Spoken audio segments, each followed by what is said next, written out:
ఛానల్కి. నేను మీ చందు శ్రీనివాస్. పిల్లలతో పని అంత ఈజీ కాదని పిల్లల్ని అలా తీసుకెళ్ళి అలా తిప్పి తీసుకురా అంటే మా వారు తీసుకెళ్తారు. కానీ తీసుకెళ్ళాక తన మైండ్లో నేను అలా రిలాక్స్ అయిపోతాను అనుకుంటుంటారు. కానీ వాస్తవానికి జరిగేది మాత్రం ఇది.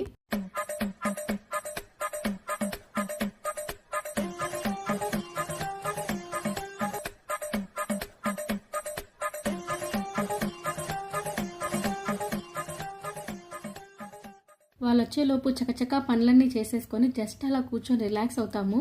వెంటనే అది చూసి అప్ప మీ మమ్మీ చూడరా ఎంత హాయిగా రిలాక్స్ అవుతుందో అంటారు. మీకు కూడా ఇలాగే జరుగుతుంటుందా?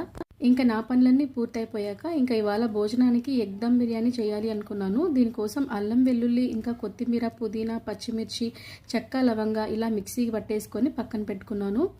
ఇవాళ నేను కడాయిలోనే బిర్యానీ చేసేస్తున్నాను. ఈజీగా అయిపోతుంది.